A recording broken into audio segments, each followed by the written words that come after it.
always giving you and your family peace of mind.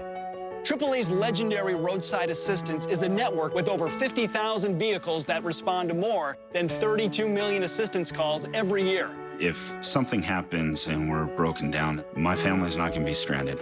There are so many benefits to membership, and AAA is there if you're locked out of your car, need a tow, run out of gas, have a flat tire, or a dead battery. You know, if you have one flat tire or one battery service, that membership fee pays for itself.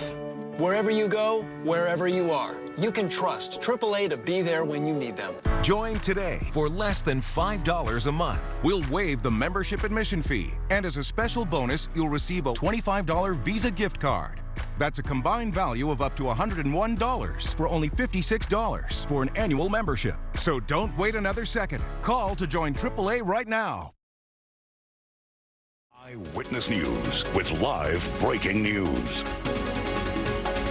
Breaking news, a gruesome discovery in the middle of the desert. Not 5, but 6 bodies have now been located.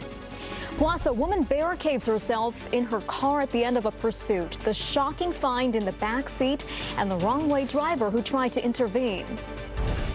And cloudy and a lot cooler today as a storm passes to the north of us. Brianna will tell us when we could see a stray shower or two. Good morning. This is Eyewitness News at 11 a.m. live on ABC 7 Hulu and wherever you stream. I'm Irene Cruz. Philip and Giovanna are off today. San Bernardino Sheriff's deputies made a grim discovery last night. The 6 bodies were found near El Mirage. That's where we find Inland Empire Bureau Chief Rob McMillan. He joins us live with the latest. Rob, what have you learned?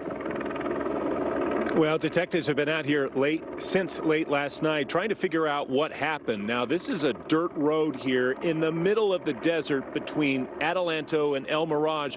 All we know for sure about what happened out here is that 6 people are dead. This dirt road near El Mirage now blocked off with crime tape.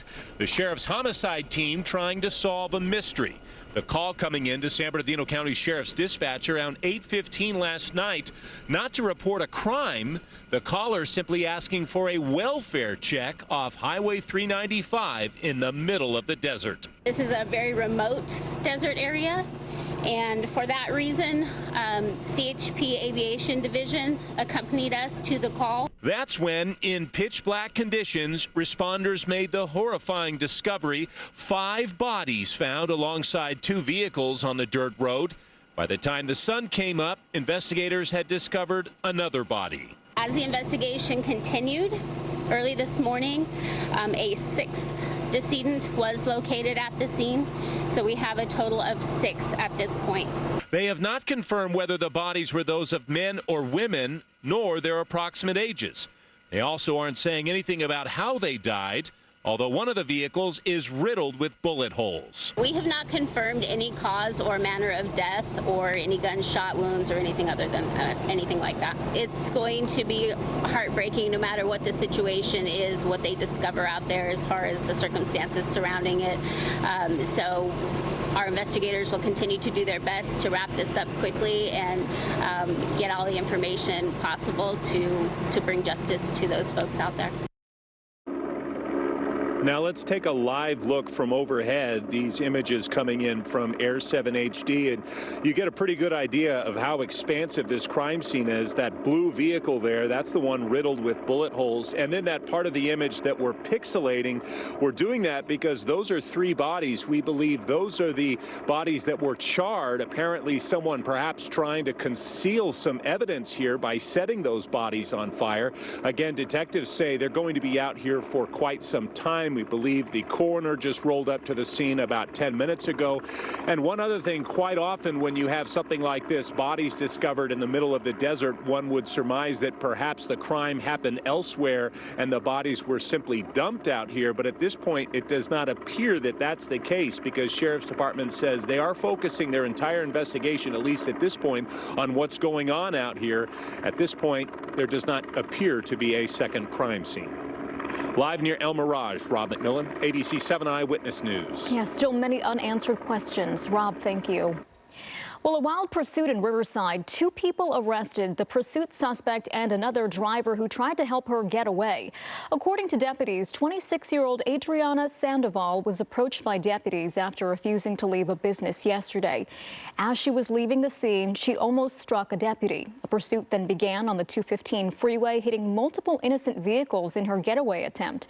She then barricaded herself in the car, and during the standoff, another driver going the wrong way on the freeway attempted to stop deputies from arresting Sandoval. Both drivers were arrested. Deputies found 2 children in the back seat of Sandoval's car. She's being held on $100,000 bail. Closing arguments are underway right now in the trial of the man accused of killing a boy in a road rage shooting in Orange County. Marcus Ruiz is charged with the murder of Aiden Leos. Earlier this week, jurors heard from his mother, who said she gave a driver the middle finger after that car nearly hit her. She said Ruiz then smiled back at her and opened fire, killing her son. Her 6-year-old boy was being driven to kindergarten on the 55 freeway in 2021. Ruiz has pleaded not guilty. A man accused of ramming his car into a group of law enforcement recruits in Whittier has pleaded not guilty. It comes amid the release of a new indictment charging Nicolas Gutierrez with vehicular manslaughter and reckless driving. The recruits were on a training run in 2022 when prosecutors say Gutierrez plowed into them. 1 recruit died and 24 others were hurt. Gutierrez, who was arrested at the scene, said he fell asleep at the wheel. A pretrial hearing in the case is now scheduled for next month. President Trump has won New Hampshire's primary, beating former South Carolina Governor Nikki Haley. Trump won the state by double digits. He now makes history as the first non-incumbent Republican to win in both Iowa and New Hampshire. At his victory party last night, Trump repeatedly went after Haley. Despite her loss, she says she's not quitting. We have to do what's good for our party. And she was up and I said, wow, she's doing like a speech like she won. She didn't win, she lost. This race is far from over. With Donald Trump, you have one bout of chaos after another. This court case, that controversy, this tweet, that senior moment. You can't fix Joe Biden's chaos with Republican chaos. Meantime, Haley says she's focusing on her home state of South Carolina. Their primary is next month. Today, Vice President Kamala Harris is headed to Southern California for a series of campaign events. The vice president will appear at a reception in Manhattan Beach. She's also scheduled to attend other events in Sacramento tomorrow and Nevada this weekend. Let's get a first check of weather with Brianna Ruffalo. It's looking pretty cloudy behind you. Yeah, cloudy and cool outside today, and the potential for a light little shower out there as well into tomorrow. Now, it's not expected to be a whole lot, but I'll show you on Live Mega Doppler 7000 HD in a moment. But you can see here in Palmdale, the clouds moving over us. So there's a storm to the north, and it's not going to be affecting us too much. However, we might get some spotty showers. It's expected to kind of die out, though, once it reaches the San Luis Obispo, Santa Barbara areas. And so you can see here plenty of rain activity that's now moving into areas of Paso Robles and into San Luis Obispo as well. And so it's not out of the question that we could see a little shower, and it looks like we might see some sprinkles over into the northern Ventura County mountains right now. We do have a high surf advisory in place that will be there through the end of the week for Ventura County. And after this, we have much warmer temperatures to talk about. We are talking about maybe even seeing 80 degrees this weekend. More on that in just a little bit. Irene, I'll send it back to you for now. Okay, warm up on the way. Brianna, thank you.